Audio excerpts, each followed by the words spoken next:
Hello बच्चों, क्या हालचाल? सब बढ़िया, सब मजे में। आई होप सब मजे कर रहे होंगे। चलिए, तो मोल कॉन्सेप्ट हमने basic concept of chemistry start किया था। तो आज से कुछ हमारे सब टॉपिक है जो आज हमें कवर करने।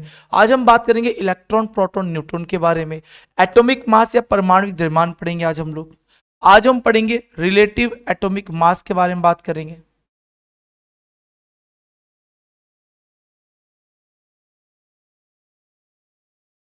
रिलेटिव एटॉमिक मास की बात करने वाले हैं। आपेक्षित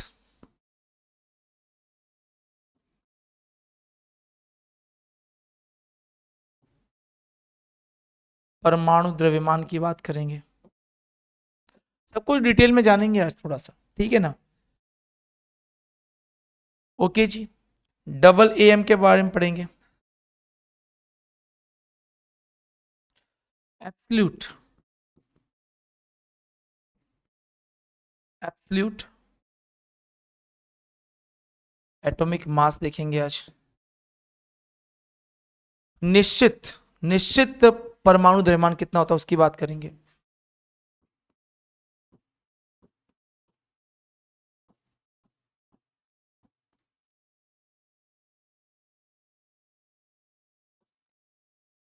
ठीक है, और फिर क्वेश्चन सॉल्व करेंगे हम लोग।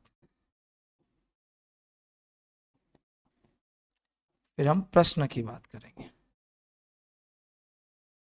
ठीक है बच्चों, क्लियर है यहां तक? ओके। चलिए, तो एक बार आप फटाफट देख लो। और सबसे पहले हम इलेक्ट्रॉन, प्रोटॉन, न्यूट्रॉन की बात करते हैं। और जो पार्ट फर्स्ट मैंने आपको पढ़ाया था उसमें मैंने आपको इलेक्ट्रॉन, प्रोटॉन, न्यूट्रॉन के बारे में सब कुछ बहुत अच्छे से सिखाया था, अगर आपको याद आ जाए तो। ठीक है, तो यहाँ पे अभी जिस टॉपिक को मैं पढ़ाऊंगा तो मैं जल्दी खत्म करूंगा फिर इलेक्ट्रॉन, प्रोटॉन, न्यूट्रॉन को, क्योंकि मैंने आपको इलेक्ट्रॉन, प्रोटॉन, न्यूट्रॉन देखने सिखा दिए थे। ठीक है बच्चा? ओके सर, क्लियर है। आ जाओ। तो सबसे पहले यहाँ पे हम बात करेंगे एटम के बारे में।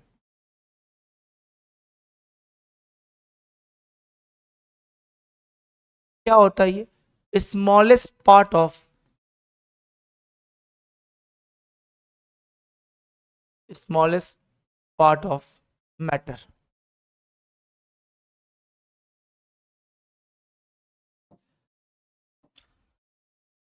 द्रव का सूक्ष्मतम भाग। द्रव्य का मतलब क्या हो गया? Solid, gas, liquid. मैटर का मतलब क्या होता है? Solid, gas and liquid. ठीक है ना? द्रव्य का सूक्ष्मतम भाग। ठीक है भाई। एटम के बारे में जो सबसे पहले बताया था वो किसने बताया था? जॉन डाल्टन ने। जॉन डाल्टन ने बताया था, जॉन डाल्टन। क्या बोला था जॉन डाल्टन ने? तो देखो भाई, जॉन डाल्टन ने बड़ी सिंपल सी बात बोली। इन्होंने बोला कि जो एटम होता है वो इनडिविजिबल होता है। Atom is indivisible.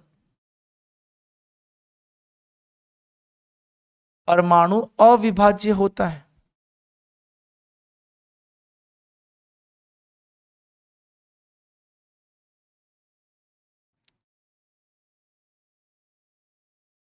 लेकिन आगे जाके हमें क्या पता चला? नहीं भैया, ये स्टेटमेंट गलत है। एटम इनडिविजिबल या अविभाज्य नहीं होता, उसको हम तोड़ सकते हैं। तो किस में तोड़ सकते हैं भैया? तो एटम को हम ब्रेक कर सकते हैं। ये हमारा एटम है। ठीक है, ये हमारा एटम है। एटम में तीन लोग मिले, बताओ कौन कौन? हमें इलेक्ट्रॉन मिला, हमें कौन मिला? प्रोटॉन मिला, हमें कौन मिला? न्यूट्रॉन मिला। बात समझ में आ गई क्या? इलेक्ट्रॉन की रिसर्च किसने की थी? तो रिसर्च की बात कर रहा हूं मैं, जे जे थॉमसन ने की थी। प्रोटॉन की रिसर्च किसने की थी? प्रोटॉन की रिसर्च गोल्ड स्टीन का नाम आता है। लेकिन ये प्रोटॉन न्यूक्लियस में होता है, तो न्यूक्लियस की बात किसने समझाई थी? नाभिक की बात किसने समझाई थी? रदरफोर्ड ने।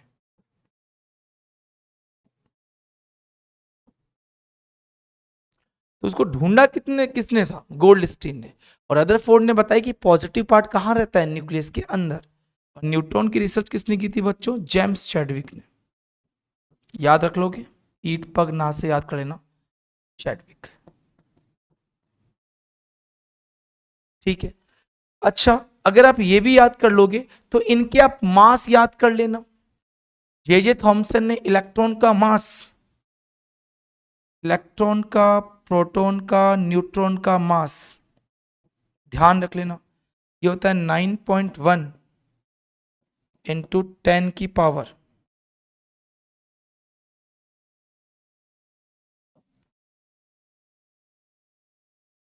9.1 10 की पावर -31 kg। समझ गए क्या? इसका होता है 1.673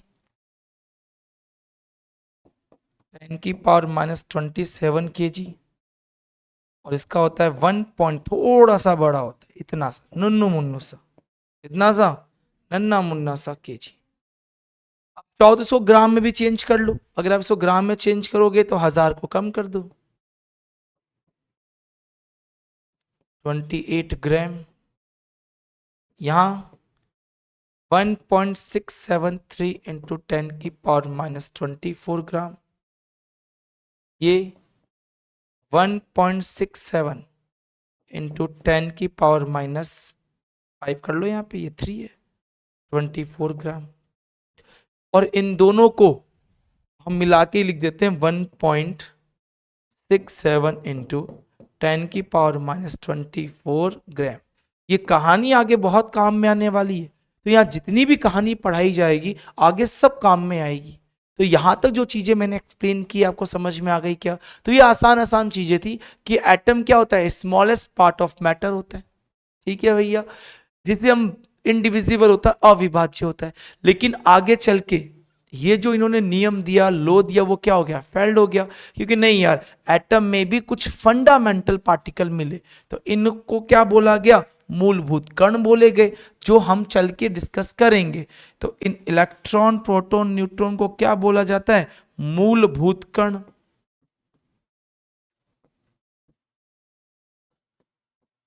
फंडामेंटल पार्टिकल।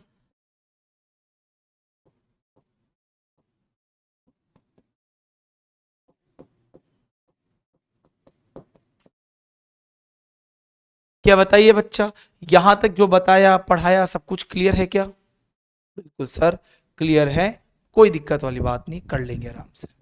ओके जी सर, एक बार आप फटाफट नोट डाउन कीजिए, फिर हम लोग आगे डिस्कस करते हैं। बताइए, क्या यहां तक आराम से कर लेंगे, जो चीजें समझाइए, जो चीजें बताइए, ठीक है? Okay sir. अब देखो भाई, प्रेजेंटेशन ऑफ एलिमेंट की बात करते हैं। प्रेजेंटेशन ऑफ एटम की बात करते हैं।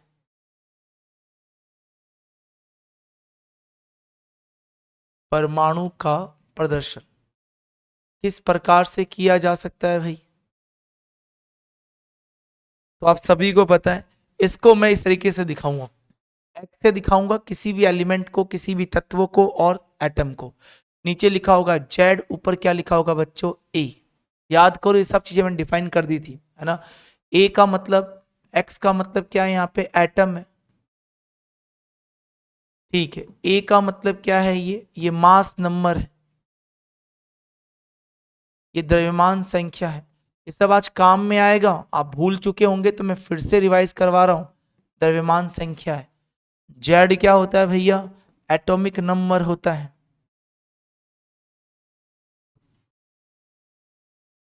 परमाणु क्रमांक कहलाता है, ठीक है।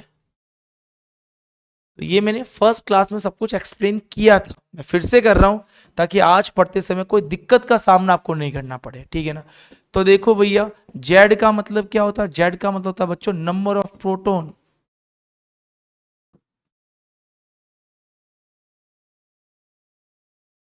प्रोटोनों की संख्या,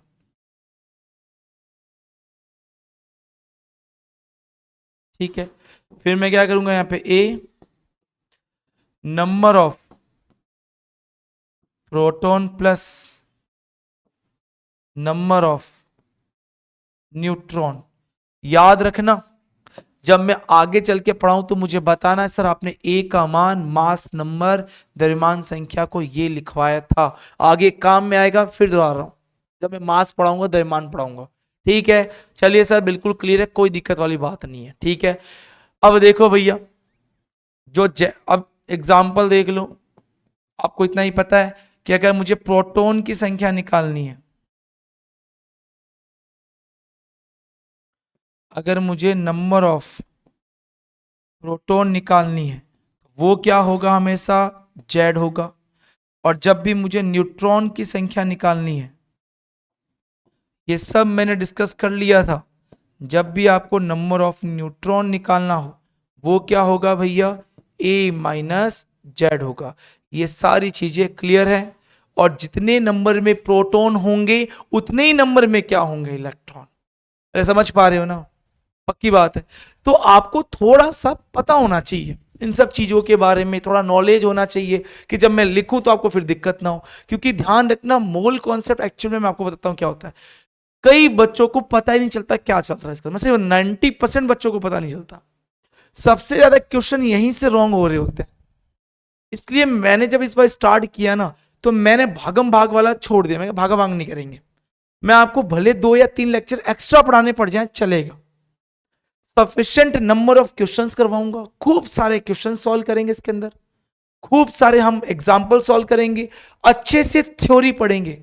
एक बार में समझ नहीं आए तो 4 बार में पढ़ेंगे, लेकिन समझ के ही जाएंगे।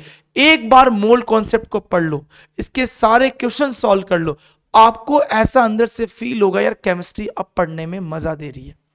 मैं आपको सच बोल रहा हूं, अगर आप लोगों को ढंग से केमिस्ट्री पढ़नी है ना, तब आपको मोल कॉन्सेप्ट बहुत अच्छे तरीके से आना चाहिए।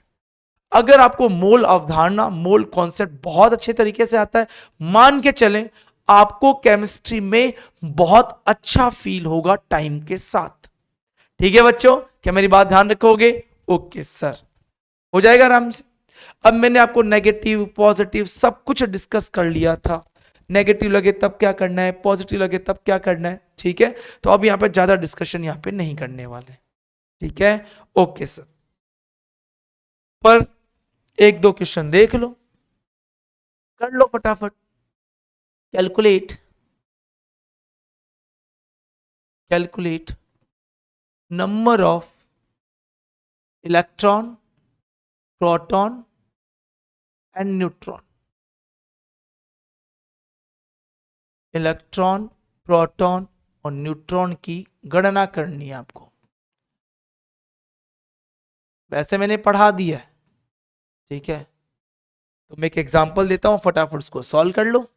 ओके, तो मैंने यहां एग्जांपल लिखे हैं।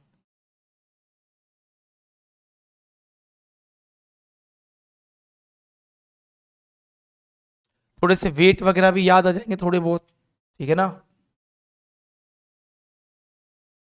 तो हर चीज आपको पता भी रहेगी। ओके, चलिए स्टार्ट हो जाइए फटाफट।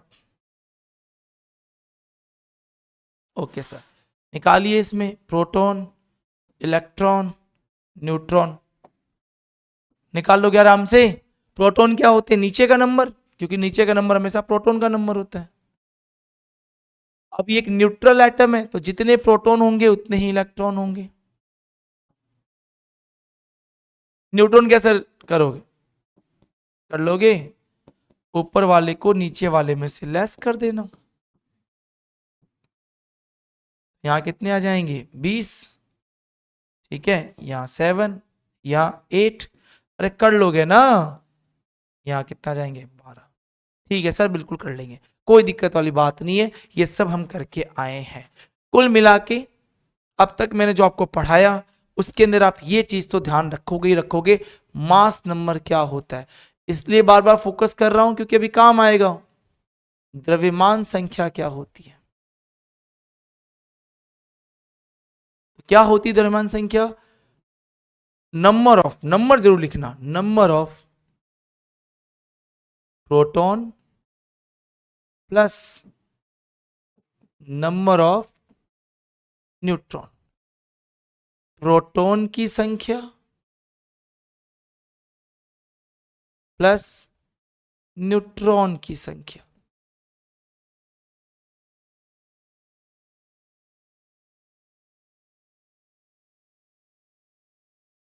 ठीक है, डन, पक्की बात है।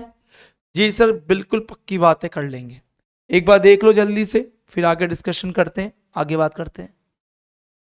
ठीक है भाई, क्या यहां तक कर लो क्या आराम से? अब आगे समझो आप ध्यान से।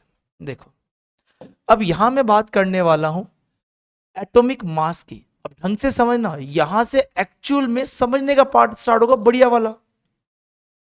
एटॉमिक मास, परमाणु द्रव्यमान की बात करेंगे हम लोग।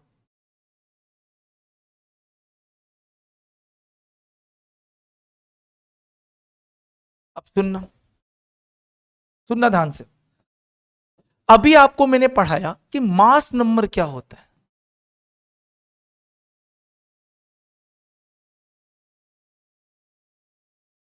द्रव्यमान संख्या क्या होती है भाई? ठीक है, तो द्रव्यमान संख्या या मास नंबर क्या होता है? ये होता है number of proton plus number of neutron. क्या होता है? Number of proton plus number of neutron. इसी को हम क्या बोलते हैं भैया? मास नंबर कहते हैं। डिफरेंस समझाऊंगा अभी दोनों में डिफरेंस क्या है। कि सर ये भी तो वेट ही होता है ना? हाँ बिल्कुल होता है, मैं मना ही नहीं कर रहा हूं, लेकिन किस तरीके से रिलेट करना वो बड़ी बात है। ठीक है, तो सर एटॉमिक मास क्या हो जाएगा? तो आप खुद दिमाग लगा लो, एटॉमिक मास क्या हो जाएगा भैया? एटॉमिक मास तो यही हो जाएगा ना भाई, प्रोटॉन का मास न्यूट्रॉन का मास। नहीं समझे? अरे यार, मास नंबर क्या होता है? प्रोटॉन का नंबर, न्यूट्रॉन का नंबर। तो किसी भी एटम का मास क्या हो जाएगा? परमाणु का द्रव्यमान क्या हो जाएगा? वो तो यही हो जाएगा ना, mass of proton plus mass of neutron. क्या पता ये बात समझ में आ गई क्या? पक्की बात है, क्लियर है? बिल्कुल सर। प्रोटॉनों की संख्या प्लस सॉरी, प्रोटॉन का द्रव्यमान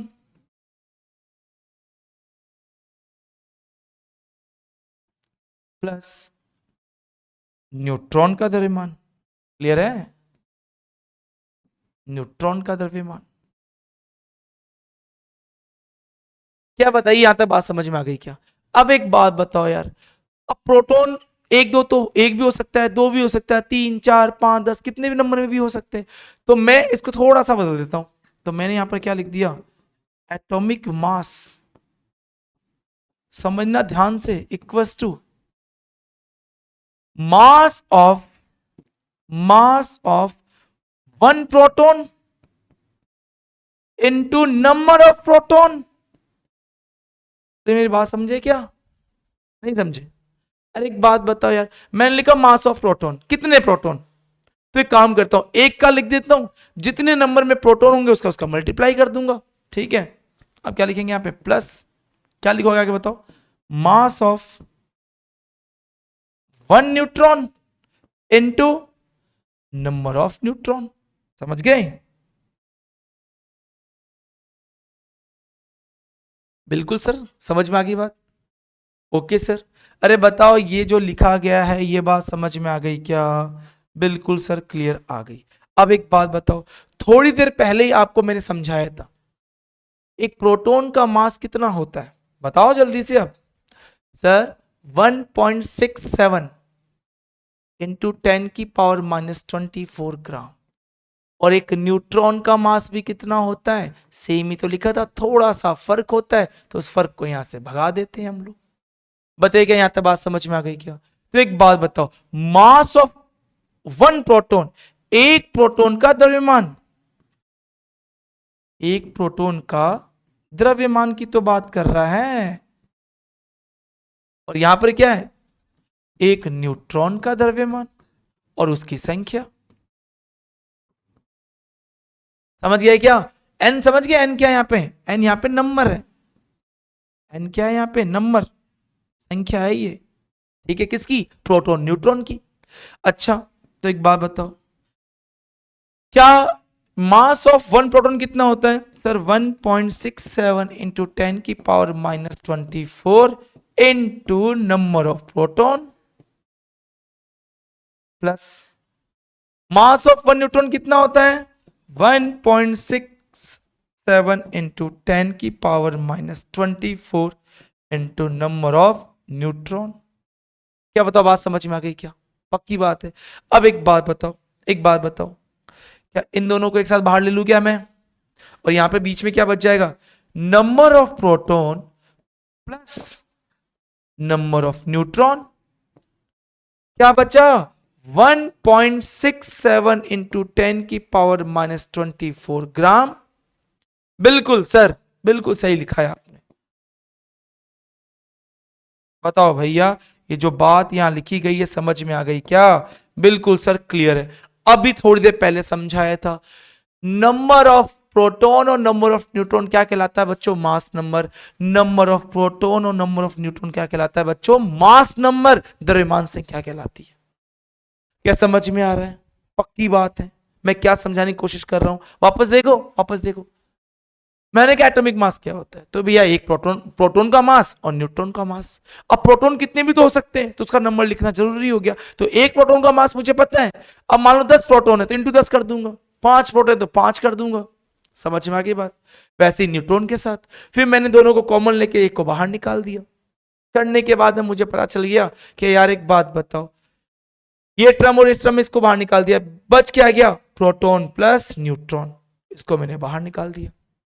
क्लियर हो गया? अब इसी को तो मैं क्या बोलता हूं भैया? मास नंबर, द्रव्यमान संख्या। क्लियर है? बिल्कुल सर, क्लियर है। अब आ जाओ, अब आ जाओ, करो करो, उतारो। एक बार फटाफट नोट डाउन कीजिए। नोट डाउन करने का भी समय दे देता हूं ताकि कोई दिक्कत नहीं हो। आप आराम से समय लीजिए और नोट डाउन कीजिए। क्लियर है? ओके सर, क्लियर है, कर लेंगे सर। आगे बढ़ जाए? जी सर, बढ़ जाओ, आ जाओ भाई आगे।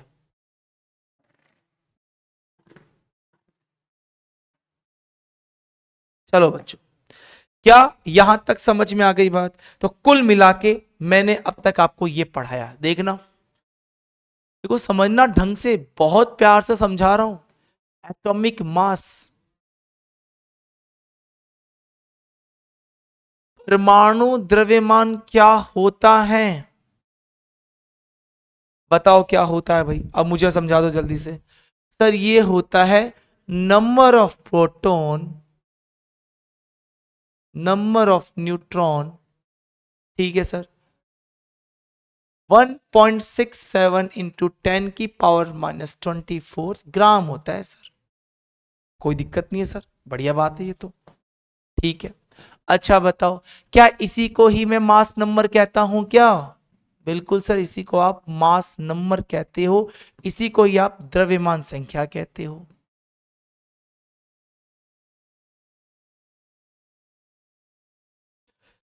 और क्या लिखेंगे? 1.67 इंटू 10 की पावर माइनस 24 ग्राम। क्या बताओ, बात समझ में आ गई क्या? और इसी को क्या बोला जा रहा है बच्चों? एटॉमिक मास, परमाणु का द्रव्यमान। बताओ बच्चा, जो समझा रहा हूं, जो बता रहा हूं, पक्की बात है ये क्लियर हो पा रहा है आपके लिए? बिल्कुल सर, क्लियर हो गया, बिल्कुल क्लियर है। अब सुनना सर, लेकिन एक बात बताओ, एक बात बताओ आप, हमने तो आज तक ऐसे ही पढ़ा है सर, कार्बन का वेट कितना होता है सर? 12 होता है। तो सर हम तो 12 लिखते हैं, मैंने तो सर आज तक ये लिखा हुआ देखा ही नहीं। बिल्कुल सही बात है। वो क्यों नहीं देखा मैं आपको बता देता हूं। क्योंकि बच्चों इसको इसको इसको इसको एक एमयू बोला जाता है, एटॉमिक मास यूनिट, या म्यू बोला जाता है। एटॉमिक मास यूनिट, परमाणु द्रव्यमान इकाई बोला जाता है। किसको? इसको। मतलब इसकी जगह आप क्या लिख सकते थे बच्चों? ए एम यू लिख सकते थे, म्यू लिखा हुआ आता है, छोटा यू लिखा हुआ आता है। तो कुल मिला के क्या बन गया? अब एटॉमिक मास इक्वस टू क्या हो गया बच्चों? मास नंबर और म्यू लगा दो सर पीछे। बिल्कुल, बिल्कुल। क्या बताओ, बात समझ में आ गई? पक्की बात है। मतलब इस टर्म को तुम क्या बोल सकते हो? Atomic mass unit. अब समझ में आया आप लोगों को कि हम लिखते हैं, देखो जैसे मुझे लिखना है, मान लो कार्बन का मुझे मास लिखना है। मैं कैसे लिखूंगा कार्बन का एटॉमिक मास? 12 इंटू 1.67 इंटू 10⁻⁻24 ग्राम। कायदे से तो ये लिखा जाना चाहिए, कायदे से तो ये लिखा जाना चाहिए ना भाई। अरे बात क्लियर है क्या? बिल्कुल सर, समझ में आ गई बात।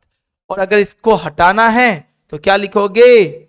12 AMU या U, आपकी इच्छा है जो आप लिख दो। क्या मेरी बात समझ में आ गई क्या? पक्की बात है? ठीक है, चलो एक बार आप इसको देखो, फिर आगे डिस्कस करते हैं। बताओ बात समझ में आ गई क्या? ठीक है सर। अब सुनो ध्यान से आप लोग, सुनो। एक एमयू को, एटॉमिक मास यूनिट को क्या बोला जाता, अभी पढ़ाया था? 1.67 इंटू 10⁻⁻24 ग्राम। लेकिन इसको एक नाम से बच्चों और दिखाई देते हैं और समझाते हैं, 1/12 of mass of 1 carbon of carbon 12। क्या मतलब हुआ सर इसका? इसका मतलब समझाओ सर।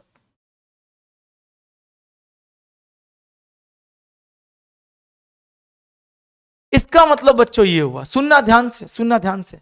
एक एमयू का मतलब इतना होता है, समझ में आ गई बात?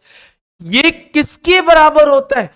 1/12 द्रव्यमान। किसका? 1/12 द्रव्यमान कार्बन 12 के एक परमाणु का।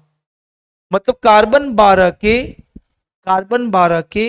एक कार्बन के द्रव्यमान की बात कर रहा हूं, वापस सुन लो। कार्बन 12 के एक कार्बन की बात कर रहा हूं। सर यहाँ पे कार्बन 12 ही क्यों ले रहे हो सर? हाइड्रोजन भी तो ले सकते थे, ऑक्सीजन भी तो ले सकते थे, लिया था। लेकिन किसी न किसी को तो मानना था ना कि ये एक एमयू किसके बराबर होगा, किस एटम के बराबर होगा। तो किसके बराबर निकला? कार्बन 12 के एक कार्बन के। सर क्यों सर? हाइड्रोजन ले लेते सर, एक ही प्रोटॉन है उसके अंदर, तो दिक्कत ही खत्म हो जाती।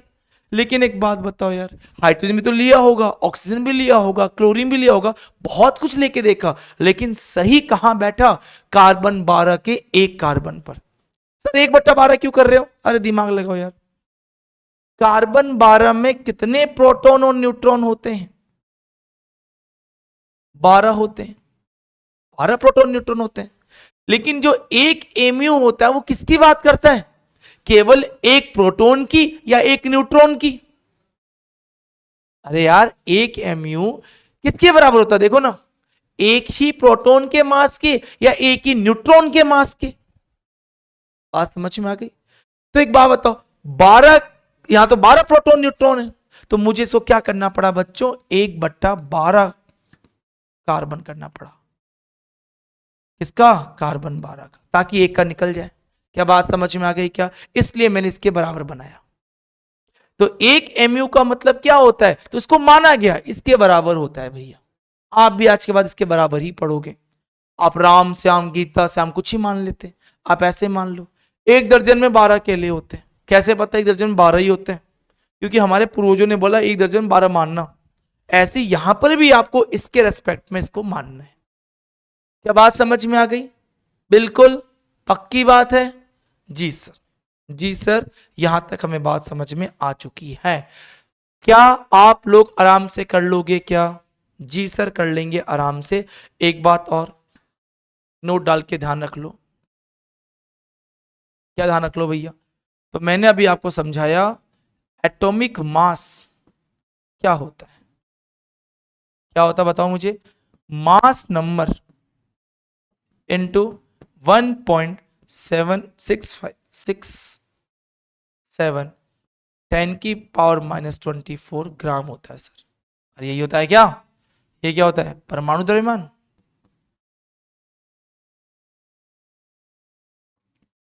ये क्या होता है? द्रव्यमान संख्या। इसी को बोला जाता है एब्सोल्यूट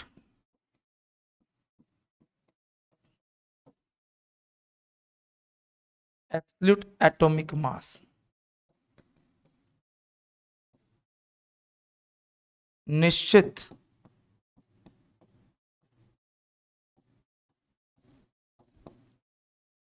परमाणु द्रव्यमान।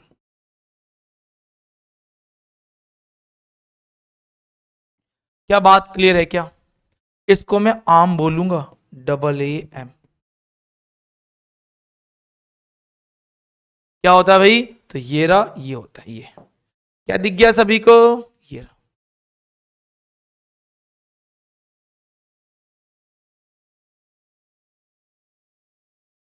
ये लो। क्या आपको चीजें समझ में आ रही है आराम से? ठीक है, तो इसको लिखोगे तो ग्राम में करना पड़ेगा, इसको हटा दो तो एमयू में लिख सकते हो आप आराम से। समझ में आ गई बात? 100%? जी सर, पक्की बात है, मैं आ गई सर, हम आराम से लिख लेंगे सर, कोई दिक्कत वाली बात नहीं। चलो देख लो फटाफट, जल्दी से देखो। चलिए भाई, आई होप यहां तक समझ में आ गया होगा। आगे बात करते हैं नेक्स्ट टॉपिक की। अब बात करेंगे रिलेटिव एटॉमिक मास की।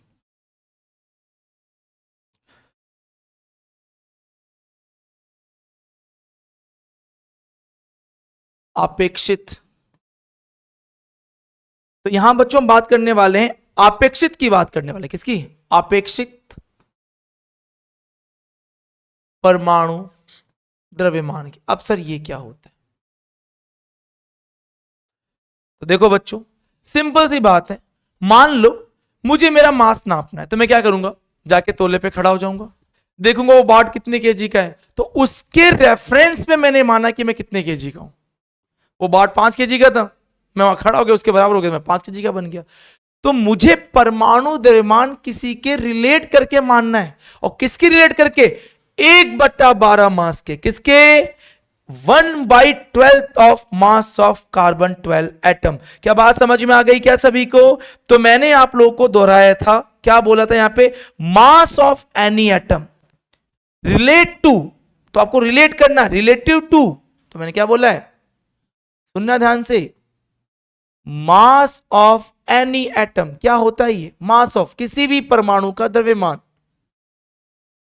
मेरा द्रव्यमान जैसे मेरा mass, relative to, relative to 1/12 of mass of carbon 12 atom. क्या बात समझ में आ गई क्या यहां तक? किसी भी परमाणु का द्रव्यमान, किसी परमाणु का द्रव्यमान किसके अपेक्षित होता है? द्रव्यमान कार्बन 12 परमाणु के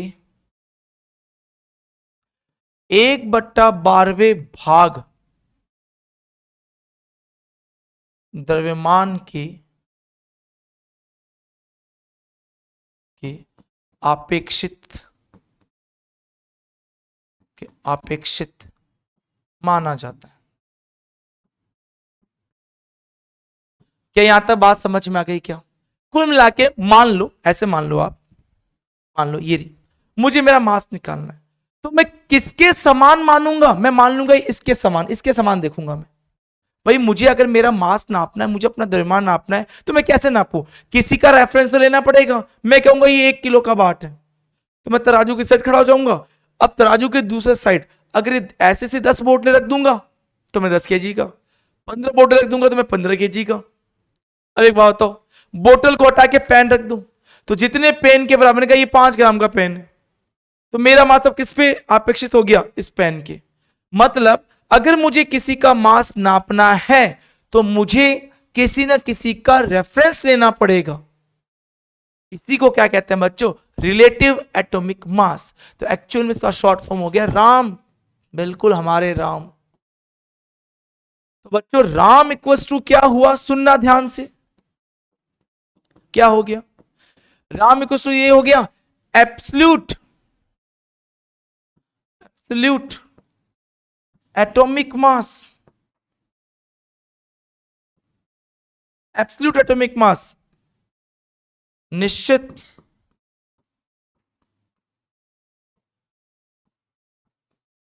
परमाणु द्रव्यमान। सीख के चले जाओ, बहुत काम की चीज है। बट्टा अपॉन, बताओ अपॉन क्या होगा, बोलो। ये रहा 1/12 of mass of carbon 12 atom, carbon 12 के,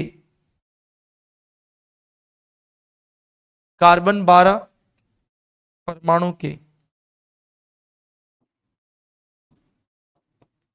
कार्बन 12 परमाणु 1/12वें भाग का द्रव्यमान। क्या यहां तक बात समझ में आ गई क्या सभी को? पक्की बात है। अब सुनो भाई, अगर आपको ये बात समझ में आ गई तो आपको फिर ये भी समझ में आना चाहिए। क्या आना चाहिए सर? तो आपको बच्चों ये समझ में आना चाहिए। तो बताओ राम इक्वस टू क्या हो जाएगा? ये हो जाएगा एब्सोल्यूट एटॉमिक मास। क्या होता है अभी समझाया था, देखो ये रहा, ये रहा, ये रहा। क्या होता है? मास नंबर इंटू ये वाला मान लिखो यहां पे। क्या होता है ये? द्रव्यमान संख्या इंटू कितना? 1.67 इंटू 10⁻⁻24 ग्राम। और एक बात बताओ यार, 1/12वें कार्बन का भार कितना होता है? ये रहा, ये रहा, देखो 1/12 भाग का भी कितना होता है? इतना ही होता है। इसी को एक में बोला था। बिल्कुल सर, कोई दिक्कत नहीं, कर लो, आ जाओ। कितना हो गया? 1.67 इंटू 10⁻⁻24 ग्राम। अरे इसको इससे काट दू क्या? क्या बच गया? बताओ यार क्या बच गया? राम इक्वस टू किसके बराबर होता है? मास नंबर के ही सर बराबर होता है। कोई दिक्कत वाली बात नहीं है। तो जो मास नंबर होता है, जैसे 12 बोला कार्बन का भार, तो उसका आरएम भी कितना हो गया? 12 हो गया। लेकिन उसका एब्सोल्यूट किस में देखा जाएगा? ग्राम में। ये किस में देखा जा रहा है? ए म्यू में। आप चाहो तो ए म्यू देखो, म्यू में देखो, या मत देखो।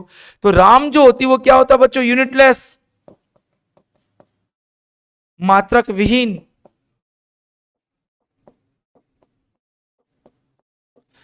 लेकिन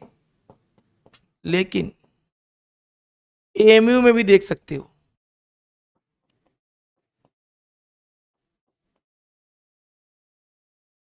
नहीं बात बनी, मैं बताता हूं, देखना। दो टर्म पड़ी है, दो ही तो पता होनी चाहिए। पहली कौन सी पड़ी बताओ? एटॉमिक मास या एब्सोल्यूट एटॉमिक मास।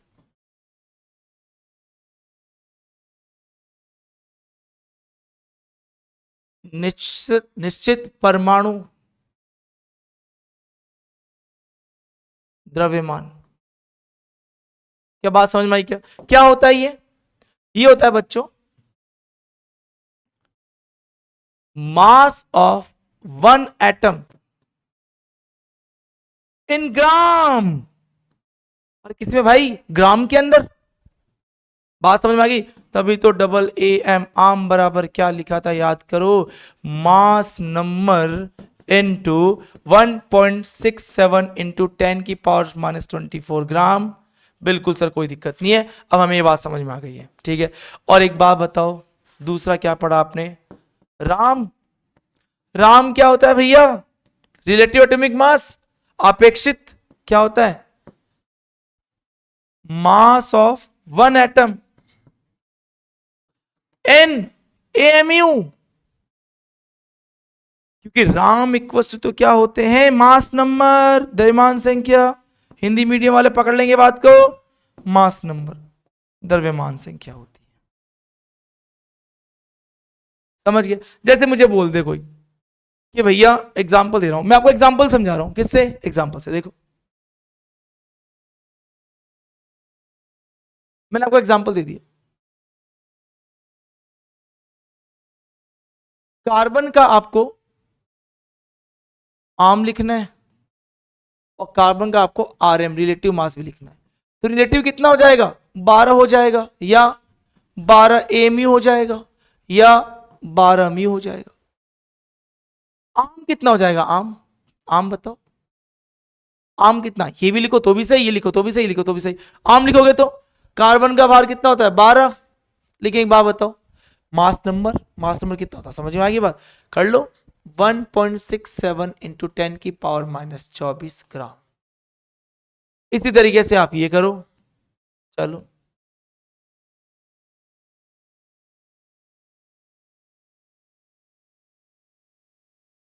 निकालो। तो किसी का रेफरेंस लेके माना गया राम को, ठीक है। चलिए बच्चों, अब फटाफट इसको नोट डाउन कीजिए, फिर इस क्वेश्चन को आप सॉल्व कर लेना, ठीक है। ओके सर, कर लेंगे, कोई दिक्कत वाली बात नहीं है। अरे डन, राम का ध्यान रखना यूनिटलेस होती है, उतार लिया। चलिए क्वेश्चन सॉल्व कीजिए जल्दी से, कर लोगे, ओके। कल मॉलिक्यूलर मास की बात कर लेंगे हम लोग, okay okay sir, done sir. जहां एब्सोल्यूट वर्ड आ जाए ध्यान रखोगे चीजों के बारे में, कर लोगे। सर देखो डबल एम दे रखा है सर, राम, राम तो सर ऑक्सीजन का वेट कितना होता है, 16 होता है, या 16 एमयू लिख दो, यूनिटलेस होती है, आपकी मर्जी हो जो लिख दो ना। यहां पर सर आम ग्राम में,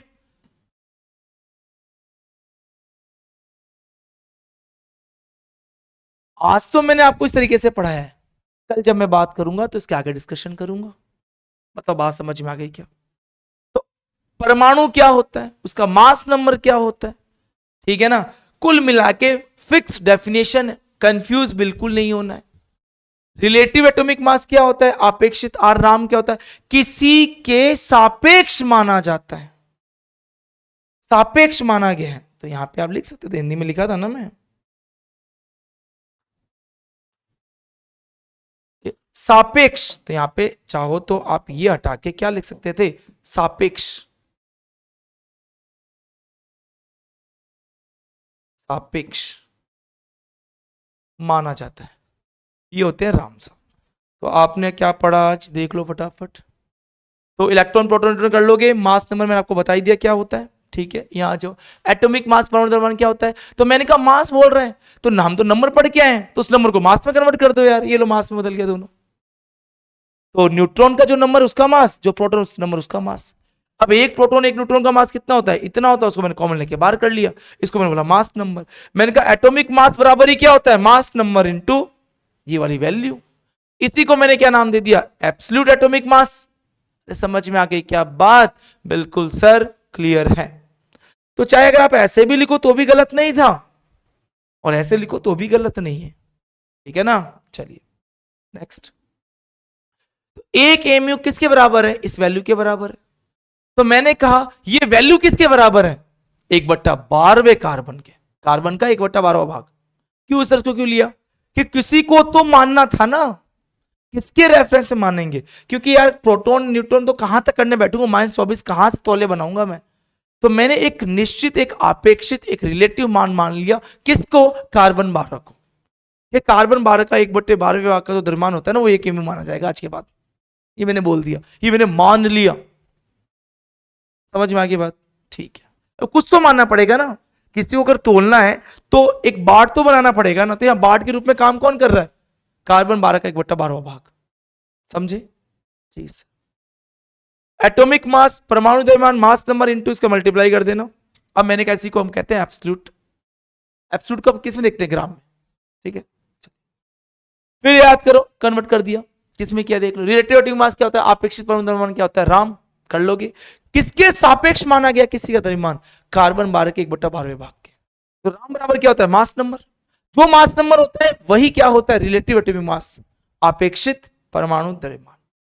फिर ये किया हमने, बताओ बच्चों, कर लोगे, बिल्कुल सर, दोनों निकालना सीख गए। ये ग्राम में निकलता है, राम किस में निकलते हैं, एमयू में, म्यू में, या यूनिटलेस, आपकी चॉइस में कर लो। चलिए बच्चों, आई होप यहां तक आपको चीजें समझ में आ गई होगी। तो यहां तक आप ध्यान रखना, थोड़ा स्लो कर रहा हूं, एक बार इसको समझ लो, फिर क्वेश्चन करने में दिक्कत नहीं होगी। कल इसके बहुत सारे क्वेश्चंस करेंगे, मॉलिक्यूल की बात करेंगे। ओके बच्चों, चलिए तो विदा लेते हैं आपसे। तो जब नेक्स्ट टाइम मिलेंगे तो इसके आगे डिस्कशन करेंगे। तो थोड़ा सा रेगुलर वे में पढ़ाई करते रहना, ओके। चलिए बच्चों, ऑल द बेस्ट।